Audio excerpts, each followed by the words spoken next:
Back to the Resident Evil 2 remake as we follow in Claire's footsteps as she enters a previously locked off wing off the east side of the police station. In fact, another area that is open from the very beginning of the original game and leads to the press room, a room we covered earlier. This zombie standing here is in fact where the press room is located.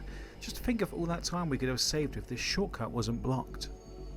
This hallway is pretty much intact, though again missing a lot of rather nice detail that is present in the original title, making this once rather recognisable location somewhat bland and lifeless. Just another hallway, dull and colourless. When compared to the original artwork, which contains clear details on the walls and even graffiti written on the boarded up windows. But enough about the hallway itself, it's the rooms here that we've come for, and these are fairly memorable as well.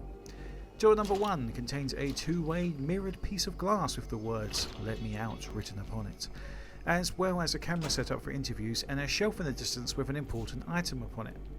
This room looks great because they've just completely taken all the details from the original and put them here. Cool.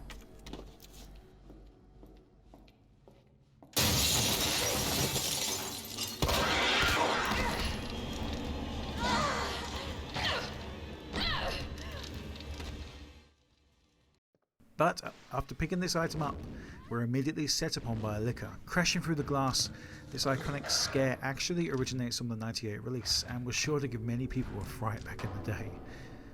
The best thing about this room in the original is how the door on the other side of the room is actually open from the start, letting you see the item that you need to progress the game, but unable to get it without the key for that door in question. Now, after a quick detour to the top floor attic to pick up another part of a puzzle for later, we're back outside in the rain, and it's finally time to deal with that helicopter wreck. The outside area, though modelled to resemble the helicopter wreck of the '98 original, obviously lacks the slight details that each of these areas lack.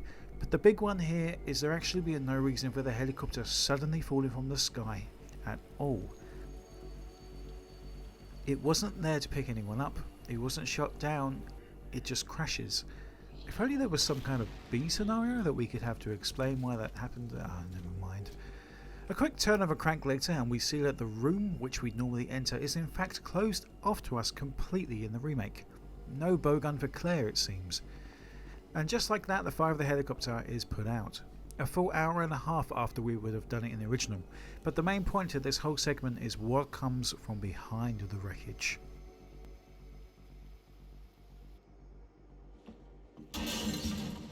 That's right, it's finally time for Mr.X to make his appearance.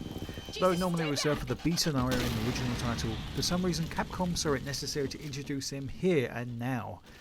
And they don't explain anyway where he actually came from. Again, something that was shown in the B scenario in the original Resident Evil 2. I'm starting to sound like a broken record and I'm really sorry for that, but it's just what we have to kind of deal with here. Are you sensing a theme?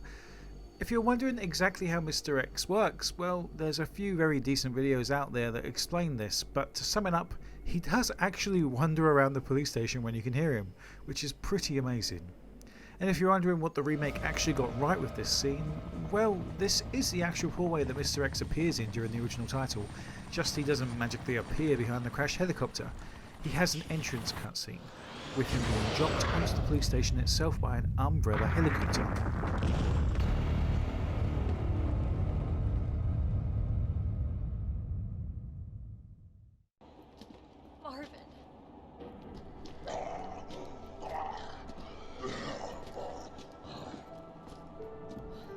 It's at this point where the game stops being fun for most people, and I can certainly see why. Upon entering the main hall, we see that poor Marvin has in fact turned into just another brainless undead. As he gets to his feet and attempts to eat us, I'm sorry. We also see that Mr.X has followed us and already caught up. Now, although a more in-depth scene didn't play out, it's still a rather sad way to say goodbye to somebody who was so instrumental and interesting to deal with in the remake. Claire's sorrowful "I'm sorry" sums up our feelings quite well. In the original title, of course, Marvin stands up to his feet and turns into the undead before our very eyes. Now, at this point in the original again, we have two main objectives for both Claire and Leon. For Leon, it's to gather up all the chess pieces to open up a doorway that leads us to the sewers, a puzzle which is actually recycled and used in the sewers itself in the remake. And for Claire, it's to gather up some weird stones to place in the chief's office in order to access the elevator, which also takes us to the sewers. You see, the sewers in Resident Evil 2, the original, are our next location, and once we get there, we don't leave, we stay there for good. Claire's main objective in the remake is to get the fuck away from Mr.X, whilst also trying to find a way out of the police station in order to find Sherry. Whilst we was downstairs looking around for items in the basement, I also came across a USB key in 1998, remember that, which gives us access to the Uzi. There's also something here worth mentioning. It's a letter left from Chris Redfield, stating that he's on vacation in Europe. It's written like he's a moron, but the truth behind it is that he's apparently undercover and didn't want to make it obvious to anyone from Umbrella that may have been reading this letter. Seeing as in the original timeline, Chief Irons didn't believe Chris's story about the mansion because he was on the payroll from Umbrella himself. Now, it's even worth noting how Chris also wrote a letter to Claire shortly after, while probably in Europe. Whether he sent this or not, who can really say, but what we do know is that Claire ends up in Rockford Island in Resident Evil Code Veronica. So she went searching for Chris and somewhat finds him. Well, he finds her, but that is a long way away, and I don't even know if Code Veronica is even canon anymore, especially with the remakes. Claire's next destination is the clock tower at the top of the police station, a puzzle that is also present in the original title. Whereas that puzzle yields a quick and easy shortcut straight through to the basement itself, here the puzzle gives us a part that is needed in order for us to get into the cell we noticed earlier, locked behind the chief's office. It also creates an incredibly loud noise, which would certainly attract unwanted attention. As far as the room goes on looks, it's another dark, blue tinted, realistic looking room.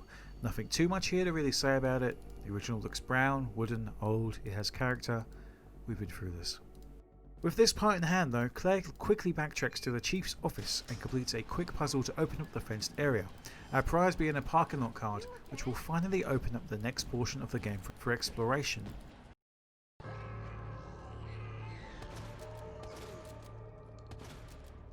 Before we get started, it's important to point out quite a few more things that we're missing from the basement segment. The biggest and most glaring example is the two standalone segments that take place where we are forced to take control of Sherry during Claire's campaign and Ada during Leon's campaign.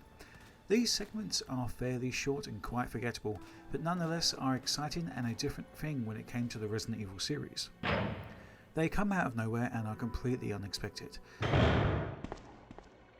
Ada? I don't think I've introduced myself yet. My name's Leon. I'm with the RPD. Now, despite there being a Sherry segment as well as an Ada segment where you take control of each of the characters in the remake, that will be covered when we get to the sewers, these two segments here are incredibly different to those that are present in the remake. Whereas Sherry's segment seems a bit forced and pointless in the 98 release, it stands out as one of the best new things that were added in the remake. But for now, all we need to know is that Sherry and Ada's segments in the 1998 release are both identical. Identical puzzles and identical paths. The only thing that they have changed is that Ada can defend herself and comes equipped with a pistol, and Sherry cannot. Daddy must have been attacked by the monsters! I have to help him! Wait, Sherry, don't go alone!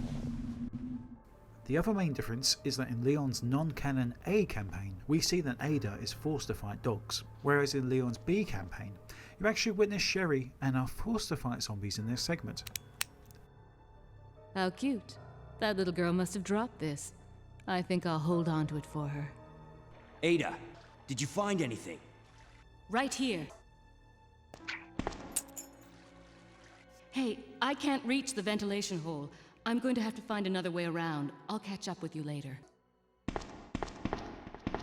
What? And now for reference, the reason that Leon was completing the clock tower puzzle at the same time as Claire was to open the gate that contained Ben, who also has a keycard on him.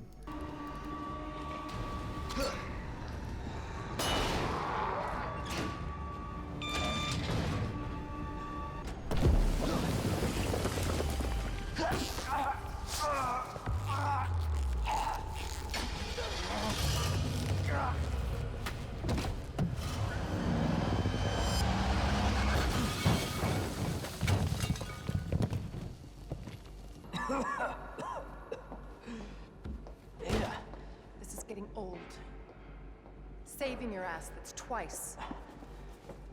I didn't realize you were keeping score. Look, this isn't a game. You gotta be kidding me. Nothing dies down here.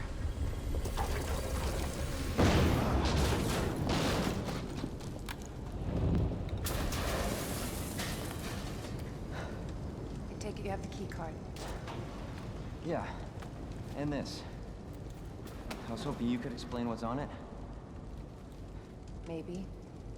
Leon's path leads us straight into Kendo's gun store, and for a more in-depth look at Kendo as well as these street sections, you need to check out part 1 and 2 of this video series, as I analyse these sections there, keeping in time with the original timeline events found in the 1998 original.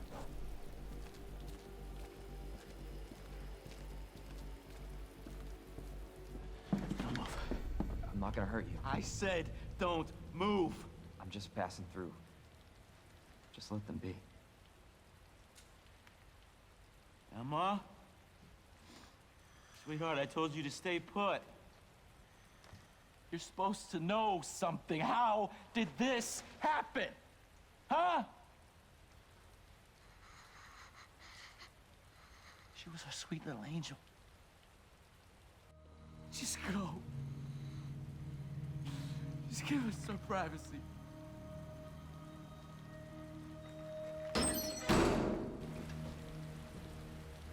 My mission is to take down Umbrella's entire operation. We may not make it out. Whatever it takes to save this city. Count me in.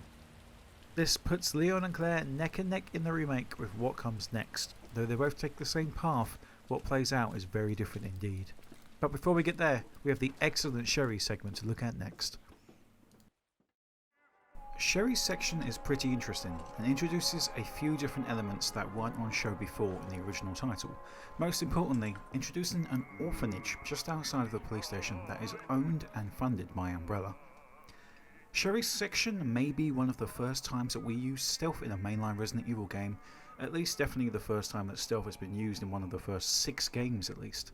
Now, it's hard to analyse this section with nothing to compare it to, but it's a great little piece of character building for Sherry and fleshes out Chief Iron's character just a little bit more.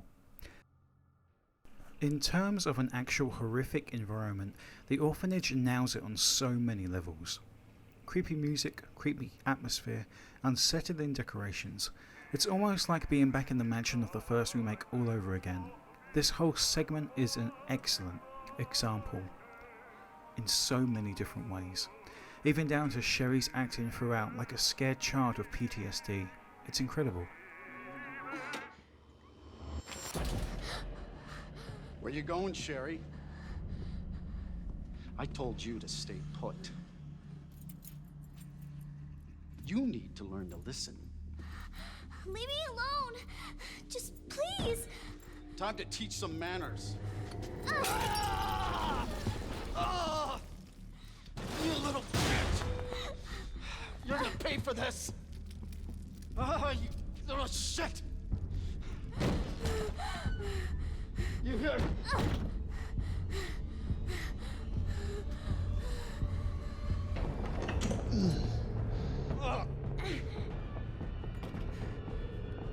Help! Somebody, please! You stupid bitch! That's a dead end!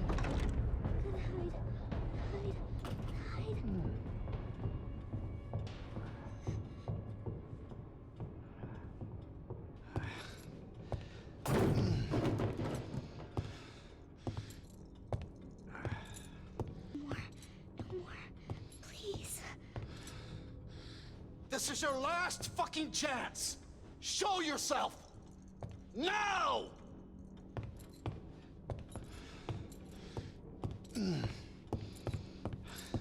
Oh, fuck! It burns!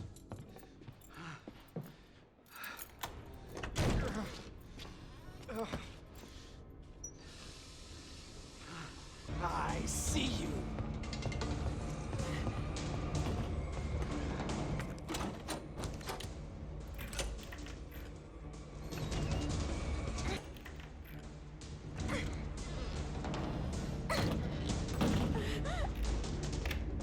I'm coming in, Sherry!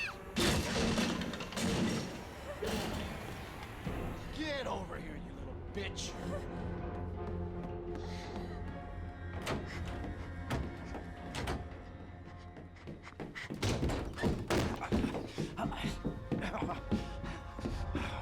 The game is over.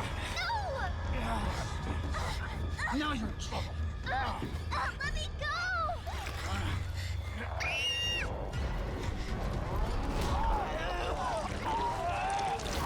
No, stop!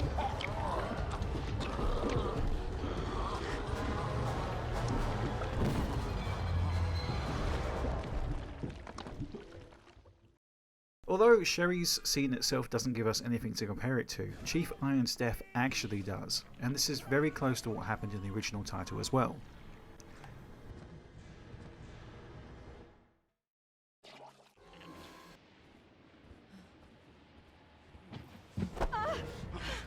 Your fault.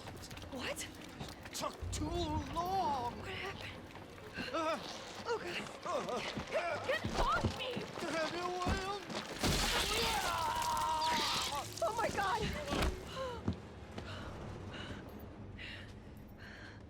Jesus Christ!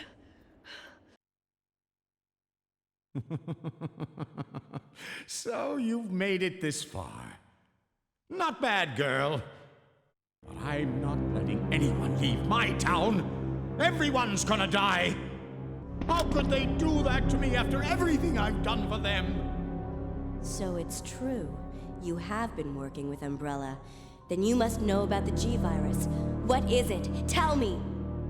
If you must know, it's the agent that can turn humans into the ultimate bioweapons.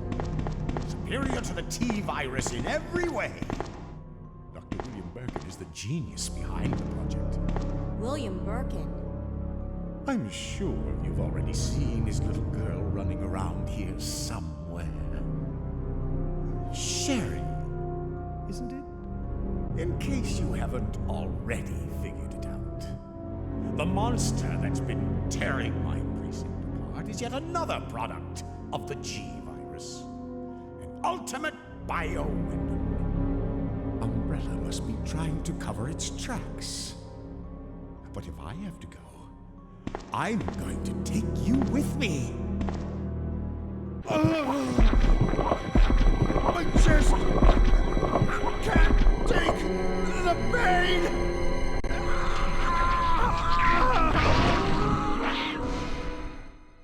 Now, as Chief Iron's death is quick and done with before Claire even arrives, it's what takes place after that starts our blood pumping once again. As soon as Claire gets close to rescuing Sherry, Mr. X appears, and this time he won't be stopped. Go, go, go! Claire! It's behind you! Don't stop!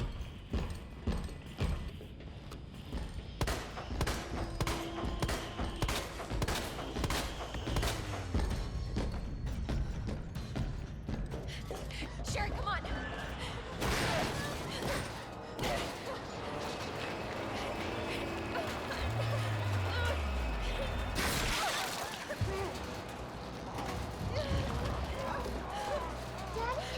What'd you say?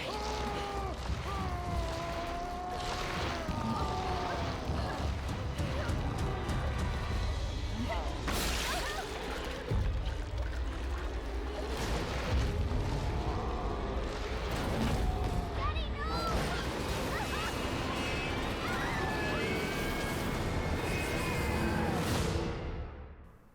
It's at this point where we actually see Mr. X for the last time in Claire's A scenario. That's right, the Stalker is done for, once and for all. But what awaits us next is in fact the sewer section, my least favourite part of this game. Thank you, Barry. Yeah.